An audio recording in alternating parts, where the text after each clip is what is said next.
and take that right before you leave, okay?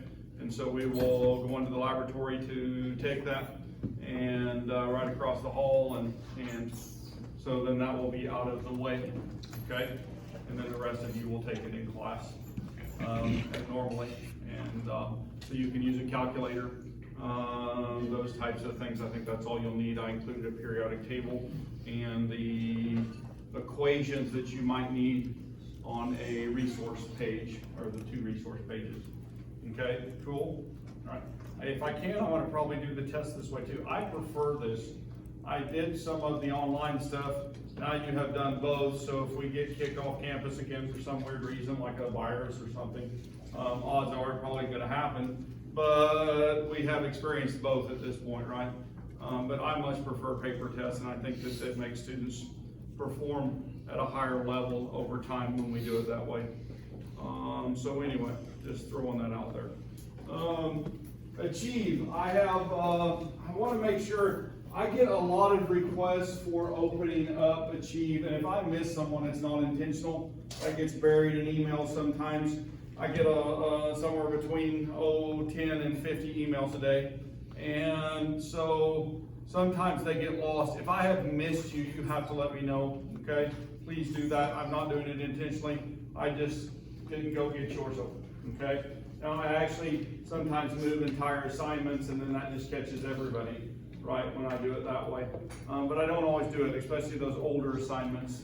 If you need to go back to chapter 2 or chapter 3 or something like that, you would like to do some more problems there, then I will individually give you access to that, okay? So let me know if I have missed someone. And then if you're behind, try to get caught up. I mean, we should have a routine by this far into the semester where if you know you're behind and you need to get caught up, try to do a few extra problems every time, okay? And try to get to that place where you're working along with the rest of the class. I'm very tolerant there, I know I am, okay? And that's easy to procrastinate. I know it becomes that way. And so I don't want that to happen. And so I'm just letting you know that if you need to get caught up, and I'll gladly help you, or my student assistants will help you do that too, okay? Any other questions? Any other questions? What does it say on the bottom there? Oh, the bottom, oh, lab. The lab handout last week, I had an old edit that got left on the quiz. I didn't update that one because I thought it was the newer one when I posted the quiz, and it was not updated. I had only updated the handouts. And so there were 2 versions. One of them had questions and one of them had a conclusion, so there were enough different that if your handout has the square boxes around the procedure and the observations, that's the old one, and you want to get a new one, we will have some copies in lab for those people who are doing lab tomorrow afternoon. Okay, cool. The procedure is all the same. There's actually more runs on the newer handout because of the way we're doing the video quizzes. We have more time during lab, so I put 2 more runs, one on the standardization step and then one on the unknown step. Okay, cool? Yeah. What do you recommend to study for the quiz? For the quiz, the content that we cover in here, the math problems that we do, the structures that we build, so you know I'm going to ask you to make structures or calculate what was one of the calculations we did? I'm drawing a blank at the moment. I know we did some fine energy, whatever it may be, right? Those types of things. And then language. I mean, obviously, if we're using new language, it's something new to you, then that would be on there. So it's all those things that we look at. The notes are a nice outline in my mind, and if you are reading, do the notes follow the textbook? They do. They're almost verbatim. The content's just a little bit more expanded, just a little bit in the textbook, right? And so I do that intentionally in this course. My other courses, I wander a lot more, and I pull things from other chapters and everything else. But in my lower level classes, I don't like to do that because you guys are just beginning the journey, right? And I'm a little scatterbrained, And so I try to make my material very organized for you so that you have a good outline for what I'm going to cover, okay? So I would say that for this, any quiz or test in this course, it will follow, if we're doing chapters 4, 5, and 6, it will follow those, and that's the content that will be on there, yeah. Would there be like a formula sheet, like wavelengths, formula, and work function? I have the formulas, the mathematic formulas on the exam, yeah, so you don't have to memorize those. So, now you have to, I say that, you have to know which one to use. It doesn't say this one calculates energy of wavelength from whatever it may be, right? I don't specifically say that, I just write the symbol that's used and equals, and then the terms that you would use to calculate, but I don't tell you what those terms are. I don't say that the wavelength should be in meters. I don't do all of those things, so you should know how to functionally use that. Does that make sense? And so if you're given it in nanometers and it needs to be converted to meters, then you need to be aware of that. Cool? Yeah. Do we need to memorize the orbital filling diagram? I would like for you to be able to do that. I would put that up if you absolutely had to have it. Okay?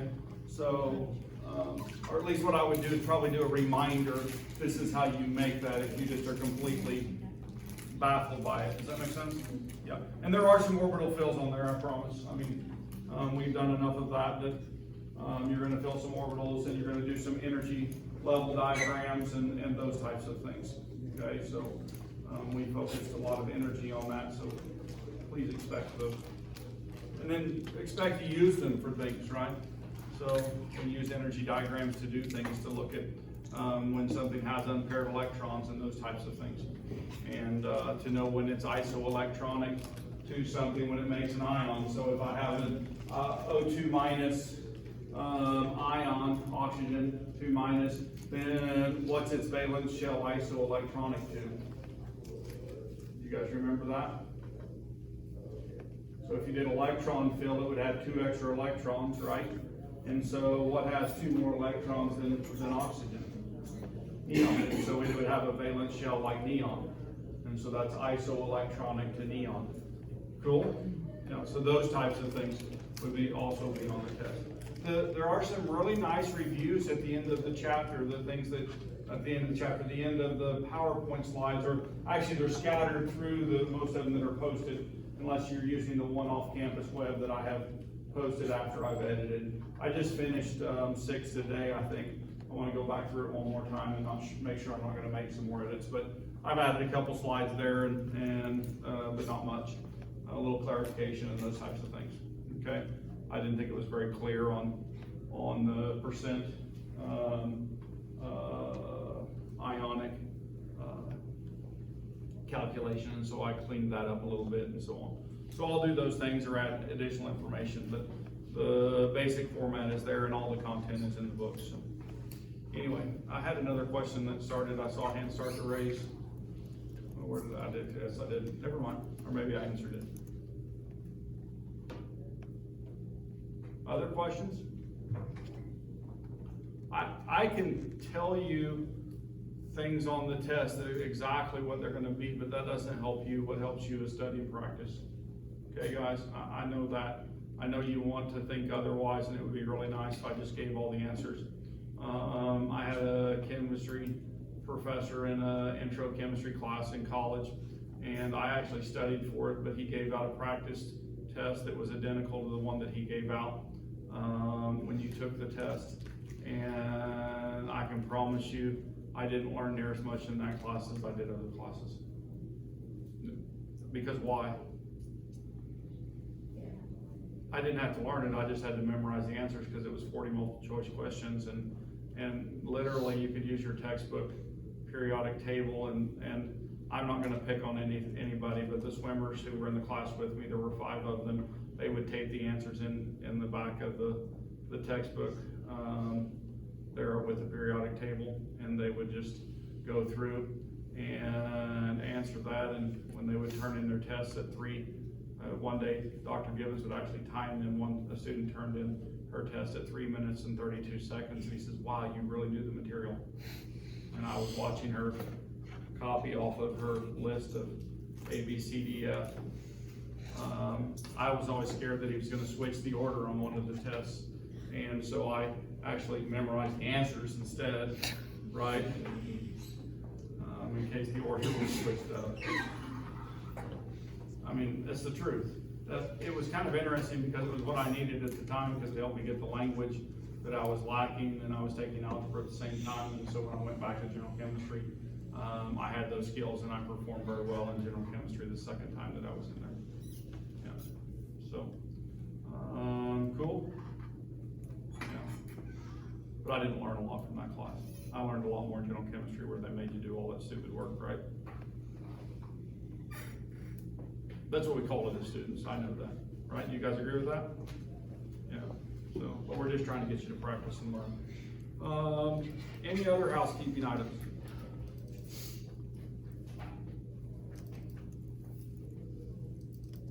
For some reason, my computer is not wanting to update things right now.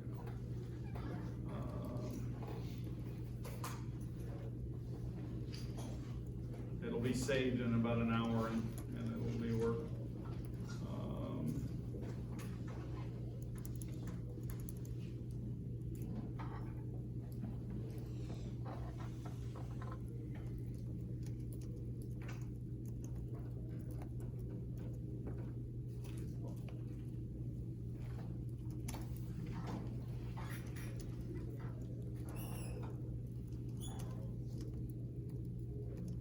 I think we were right in here. We were drawing Lewis structures, and we had drawn alcohol, and we started talking about Lewis structures of polyatomic ions. Is that correct? And oh, yep. Sorry.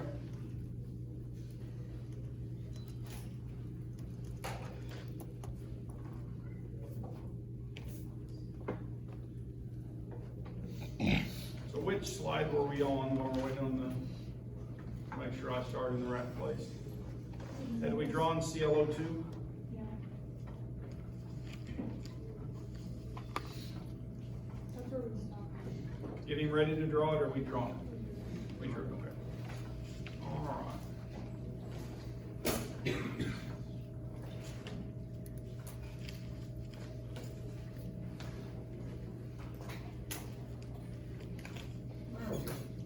So we ended here, we were talking about how to draw Lewis structures for polyatomic ions. When we have a negative charge, what do we do that's different when we have an uncharged molecule? For each negative charge, what do we add? An extra electron. For each positive charge, what do? We take away an electron, right? So we can get the appropriate number of electrons based on the charge on the ion. So we would take the valence electrons for each of the atoms, we would add those together, and then we would add an additional electron for each negative charge, or we would take away from that total number of electrons for each positive charge. So just to express that out loud one more time. And so now we're going to move into something that is really kind of interesting in my point, from my perspective, and actually one of the more useful tools in chemistry, okay? Because sometimes even chemists like me who've been doing it a long time have trouble discerning which is the correct structure for a molecule, because often we can draw more than one, okay?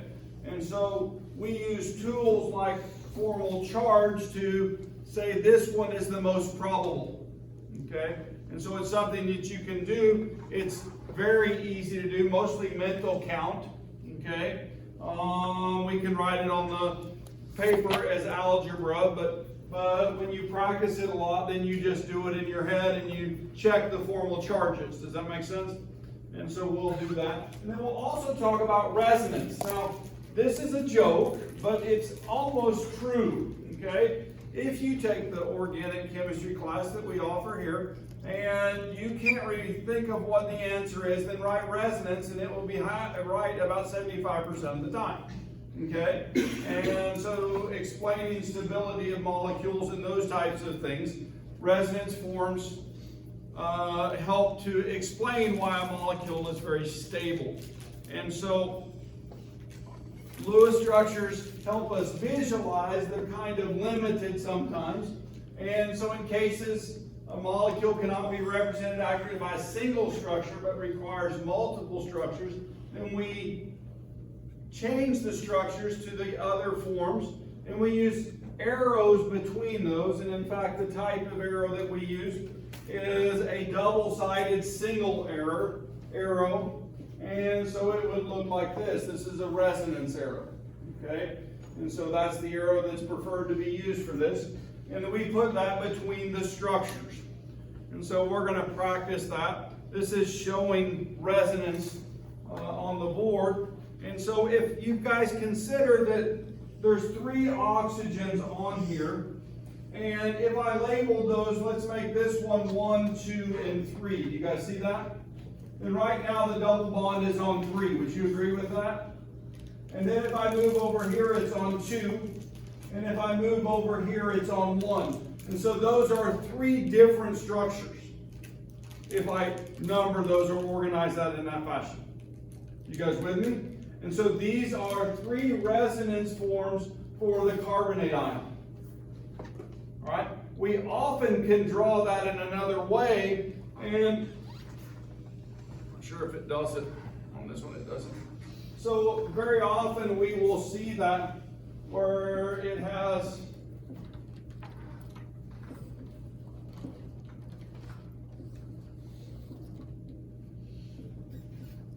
so I would put a solid line and then dashed lines in that, and I would go ahead and put my square bracket and put that 2 minus on there, and so we might draw it like this also. In fact, if we're just saying that there are resonance forms, then we would put it in that fashion. And what that's showing, and in fact, you guys, I was told by some of my student workers that you guys were not aware, and although I thought I had explained that this structure is benzene, right? And in fact, for last week's lab, there were some benzene rings involved. And this is the same as drawing the resonance forms for benzene.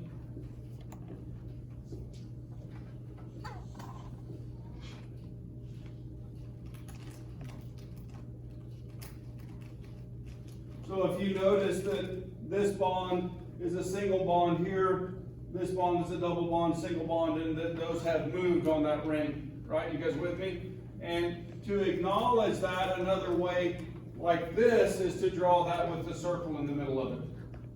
You guys with me? Or I could have drawn one with dashed lines all the way around also, and then you'll see it that way sometimes.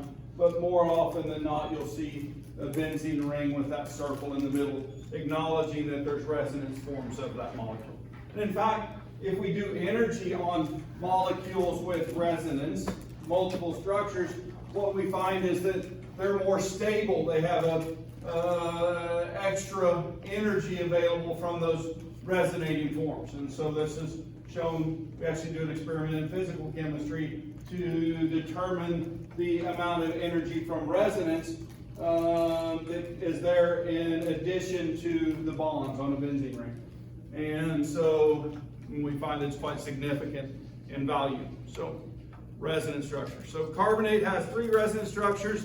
It is equally likely that double bond is located between the carbon and any one of the oxygens. And in fact, a pair of electrons shown as a double bond is shared, spread out among all 3 locations. This is called delocalized. Okay, that is, electrons are delocalized, and so they can move or be in any of those positions or orbitals. And so anyway, that's a resonance or resonance hybrid, and all 3 CO bonds in carbonate are equivalent and have properties in between single and double bonds. Okay, so that's kind of cool. And this is actually showing that structure that I put on the board with the 2 square brackets. It's just neater than mine. Cool. Delocalized view of carbonate. All right, your turn. So we're going to start drawing our own molecules and our own resonance structures. So where do I begin with this? Well, we've been practicing. What have we been drawing? Lewis structures, right? So we're going to start with drawing an initial Lewis structure, and then we're going to see if there's some alternate structures that might be available.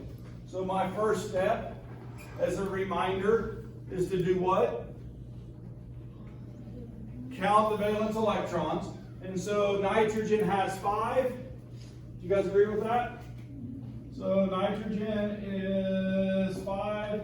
There are 2 oxygens, and they have 6 each. And then there is 1 negative charge, and so we're going to get 1 from that. Okay? And so 12 plus 5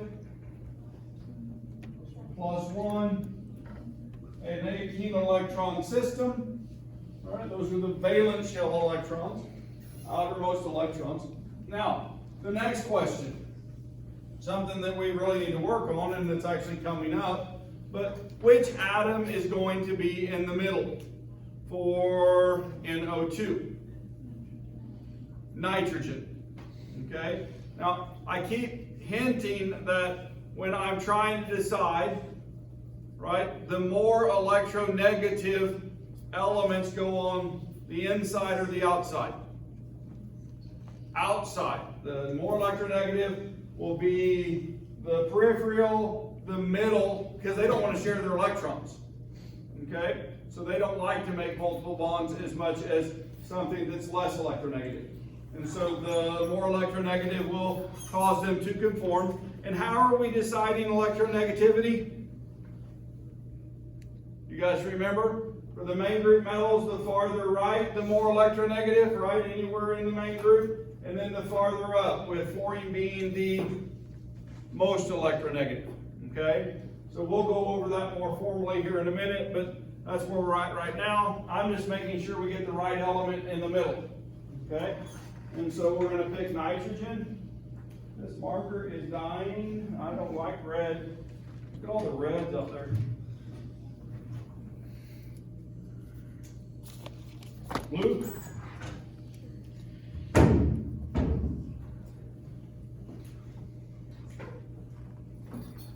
So nitrogen, oxygen, and oxygen. Would you guys agree with that? What's next? You guys should already be there. 2, 4, 6, 8, 10, 12, 14, 16, 18. And then we check our octets, right? And so the oxygen 2, 4, 6, 8, 2, 4, 6, 8, nitrogen 2, 4, 6. Uh-oh, what does that mean? We need to have how many? 8, because that's what we appreciate. Right? So where is it going to make 8 from? I'm going to move one of those pairs of electrons into a bond between the two. And so when I do that, I end up with this structure, 2, 4, 6, 8, 2, 4, 6, 8, 2, 4, 6, 8. Cool? Okay.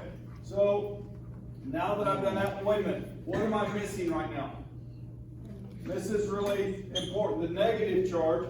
And so that's, we're going to draw that as delocalized by putting that in square brackets. Okay? Now, is this a valid structure? What's the last check that I want you to do before we say that? Let's go back and count one more time. 2, 4, 6, 8, 10, 12, 14, 16, 18. So we have our octets full. We have the right number of electrons. We have the charge on there. And now, in a little bit, we're going to add to those rules of making, and we're going to add determine formal charge and define the best resonance form. It will usually have the lowest formal charge with the negative if there is one on the more electronegative elements. And if there's a positive in that relationship, it will be on the more electropositive element. Okay? So, but we haven't got there yet. First, we need to draw a resonance structure. Is there a resonance structure for this one? Is there a structure that I could draw that would be the same as that one? I'm putting them on top and bottom. All right, you guys draw the resonance structure.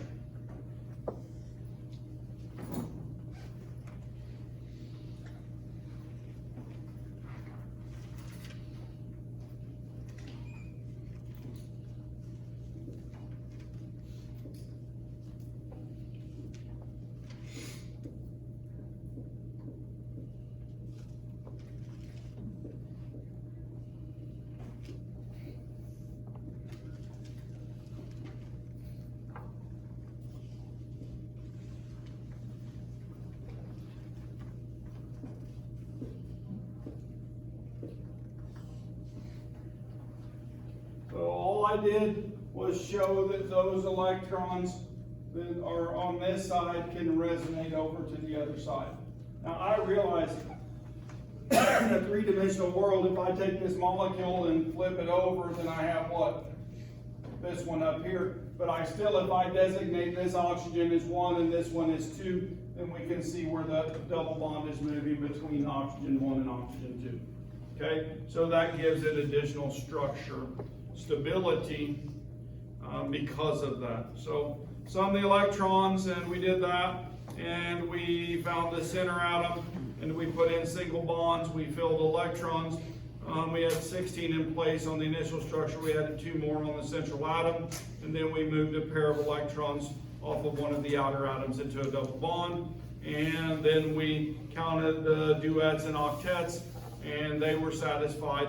And then we were satisfied with this structure, and we found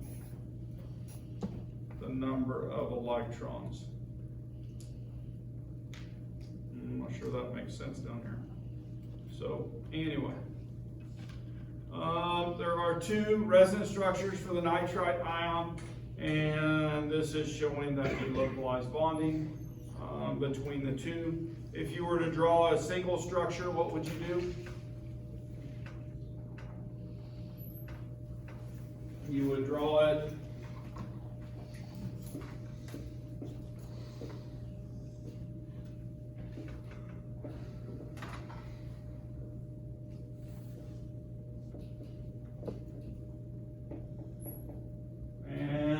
showing that those can resonate back and forth. We normally leave the electron pairs off on that because the electron pairs will shift from side to side depending on which position that resonating bond is in, right? So just to show you that. Cool? All right, electronegativity, right? I could just take that electro off and we could talk about negativity, right?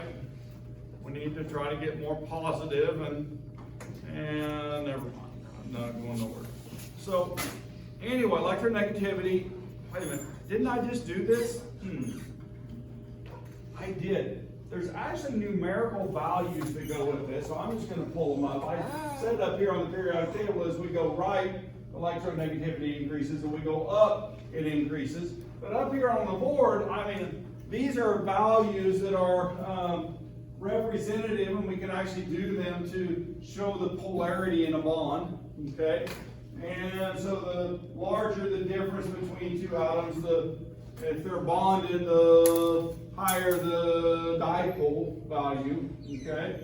And so anyway, but if I'm looking at this, it goes from 1 to 2 to 3 to 4, and as we go down, it goes from 4 to 3 to 2, 0.8, 2.5, 2.2, okay?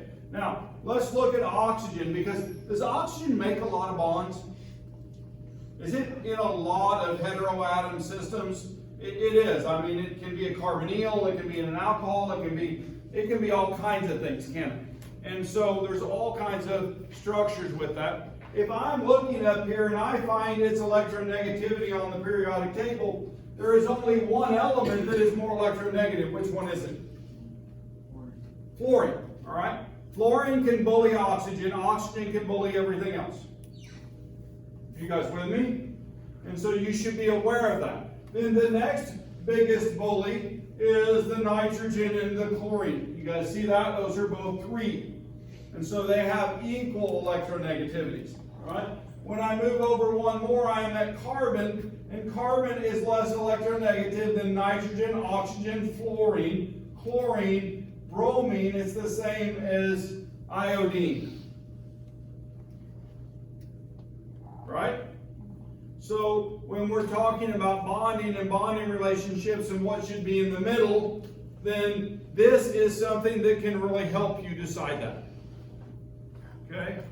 The more electronegative element goes in the middle. All right? So general electronegativity increases left to right across a row of a periodic table and bottom to top within a periodic table group.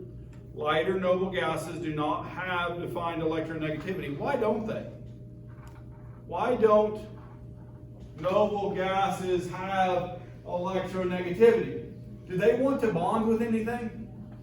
No, their valence shell is full and satisfied, and because of that, they're not trying to steal electrons from anything else. Okay? Now, fluorines mean enough that it can bully some of the noble gases and hang on to their lone pairs of electrons. Okay?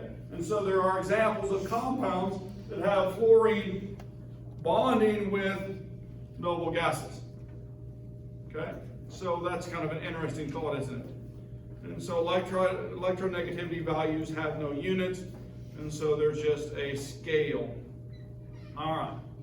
So what I've been saying, an element with a higher electronegativity pulls shared electrons closer to them than an element with a lower electronegativity. Okay? When they do that, it forms a polar bond. Now, elements of high electronegativity are less likely to share electrons and are less likely to be the central atom in a molecule. The more electronegatives go on the outside, the less electronegatives go on the inside. Okay? Something to remember.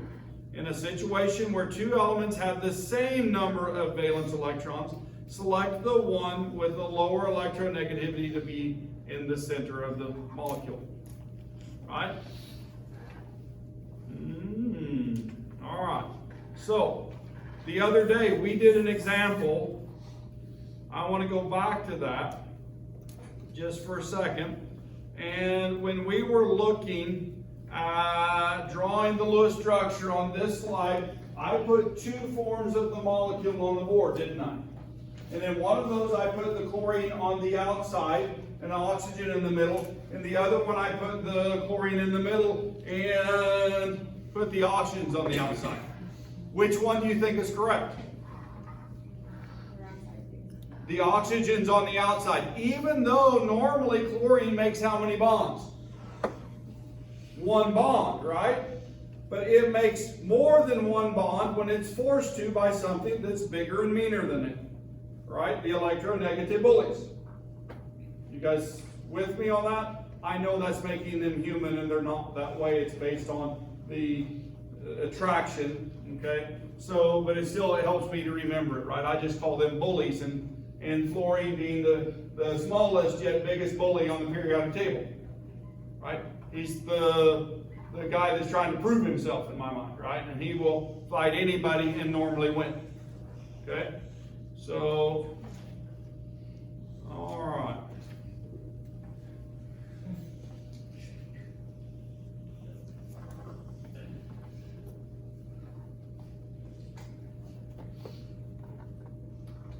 All right, so to practice this, and I can bring the table back if you would like, but I think you should do it from the periodic table.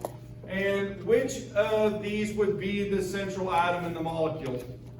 I mean, just by looking, what's your first guess? In a molecule, which of those would be in the center of the molecule, no matter which way they're written on the paper? It's not going to be the oxygen, is it? Because the oxygen, the only thing that bullies oxygen is what? Fluorine. So that means oxygen is most likely going to be on the outside, unless something weird's going on. Okay? So that leaves us with phosphorus and bromine. Bromine's a bigger bully than phosphorus. That's correct. I know it's farther down the periodic table, but realize it's farther over. And these halogens, I mean, for where they're at on the periodic table, they're pretty tough. Okay? You with me? Yeah. So we can go back and check that. But when I'm looking, then I see oxygen, right here it is, 3.5. And then I see bromine at 2.8. And phosphorus at 2.1. And so if I have to pick one of those atoms to be the center atom, which one's it going to be? The phosphorus is going to be in the middle with the other elements on the outside. Okay? Cool? Yeah. Would it be forced to do 4 bonds? So Phosphorus?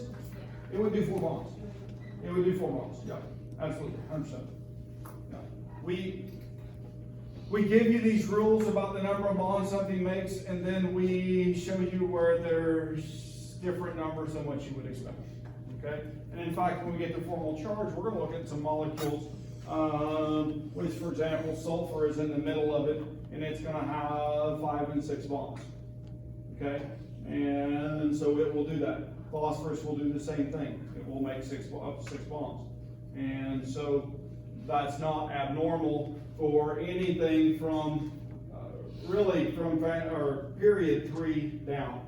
Okay, can do multiple bonding. But when I get up here, there's examples. Boron, for example, it makes 3 bonds. Okay, so it doesn't make 4 bonds and doesn't have a valence shell that's full. And this little guy right here, it will we can have BH2, right? And so it would have 4 electrons in its valence shell, and there's no noble gas that would match that. And so there's an example of that where it doesn't conform either, right? Cool? Yeah. Fun stuff. All right. So use their electronegativity values, 3.5, 2.8, and 2.1. Phosphorus is the most likely central atom. Now, you notice it says most likely. Are there examples where that may not be the case?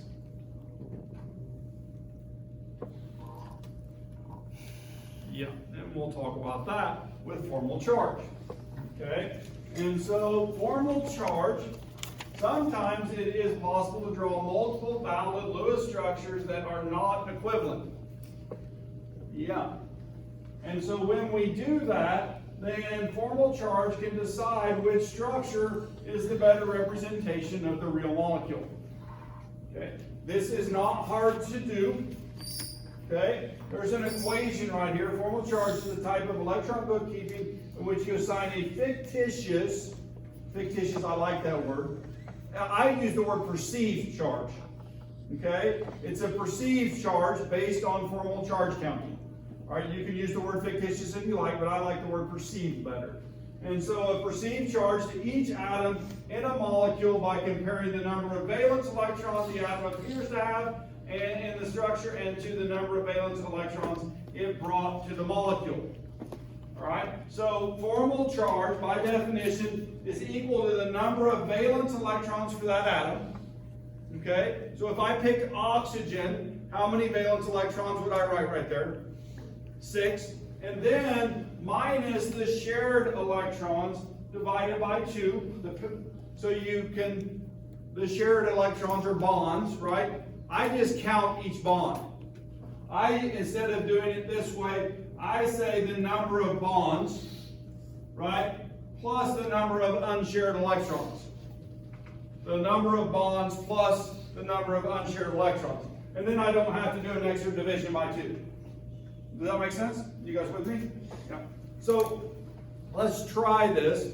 And so this actually has one more. I thought there was a structure that's on the next one. The most likely Lewis structure has small or zero formal charges, especially on the central atom. And the negative formal charges associated with elements of higher electronegativity and have negative formal charges, higher electronegativity. Lower electronegativity have the positive charges on them, and so we can look at that. So let's look at, this is cyanate, and this is lab next week. Okay, this is the molecule, and we'll have these formal charges in there. Okay, so we'll talk about that there. And if I'm looking at this, then let's look at that oxygen right there. Okay, and so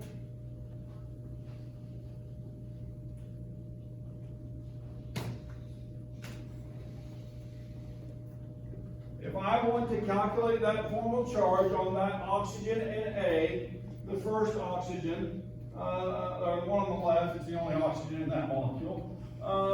And so if I'm looking at that, then formal charge is equal to the valence electrons, right, minus the number of bonds plus the number of what? Non-bonding electrons. All right, my shorthand good? Okay, so formal charge. So if I'm looking up there at that oxygen, then the valence electrons equal what?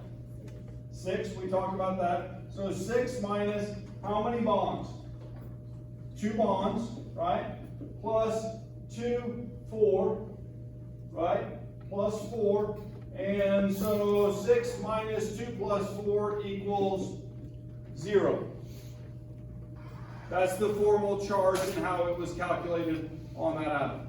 Okay? If I move over to the carbon, there are no non-bonding, right?